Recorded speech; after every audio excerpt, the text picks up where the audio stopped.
Bonjour, c'est Cyril du site Apprendre vite et bien. Dans cette vidéo, je voudrais vous présenter une interview de Vincent Delourmel, magicien et formateur sur l'art de la mémoire. Il participera au mois de septembre à Paris au premier congrès sur la mémoire.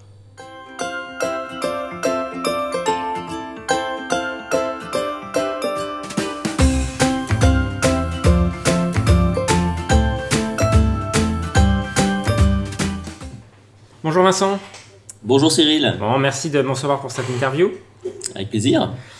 Donc on va se retrouver au mois de septembre pour le premier congrès de la mémoire. Bah oui, parce qu'on l'organise tous les deux donc. Voilà. Et c'est dans ce cadre-là qu'on enregistre cette interview pour présenter un petit peu ton travail et ce que tu vas montrer là-bas.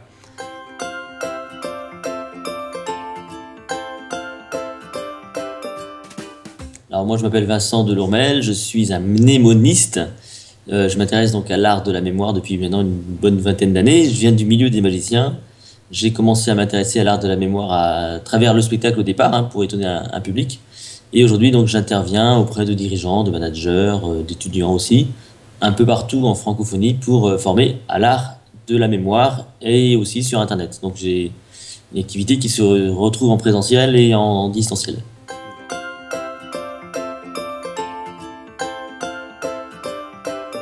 Ouais, alors moi j'ai une approche plutôt pratique, même si je m'intéresse beaucoup aux neurosciences, à la science, aux sciences cognitives, ce genre de choses.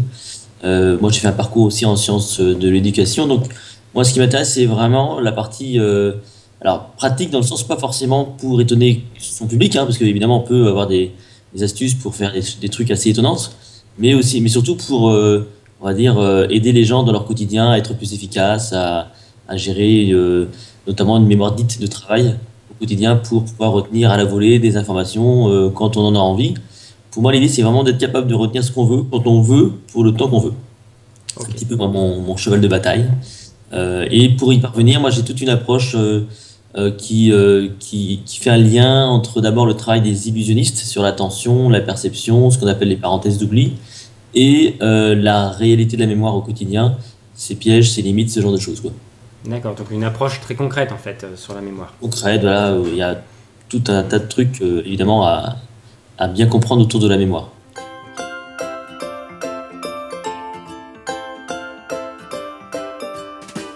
Au départ, la mémoire, il faut bien comprendre qu'elle n'aime pas l'effet de surprise. Souvent, quand on a du mal à retenir, c'est que l'information qu'on a en face de nous, on ne va pas forcément y mettre de l'intérêt, on ne va pas forcément se préparer à la recevoir, on va tout simplement peut-être l'entendre, peut-être la voir alors qu'il faudrait bien l'écouter, il faudrait bien l'observer.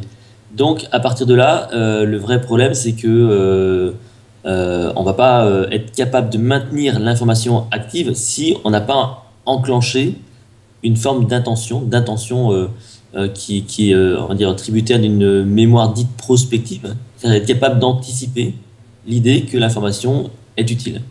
Donc le premier vrai conseil, et d'ailleurs je crois que c'est peut-être ce qui fait vraiment la différence quand on veut vraiment améliorer sa mémoire, c'est déjà de se dire que mémoriser, c'est déjà de mettre un minimum d'attention pour ne pas être pris par surprise. Et ça, on le voit notamment au niveau des magiciens, c'est qu'un tour de magie, ça fonctionne parce qu'on n'est pas capable donc de revenir en arrière et de retrouver de mémoire ce qui a pu se passer, qui a pu nous tromper. Voilà. Donc, déclencher l'intention, pour pouvoir favoriser l'attention, la concentration, ce genre de choses. Ok, très bien, je te remercie. Avec plaisir. Voilà. Donc on se revoit au mois de septembre pour ce premier congrès de la mémoire. Exactement, voilà. À très bientôt, merci à vous. À très bientôt, au revoir.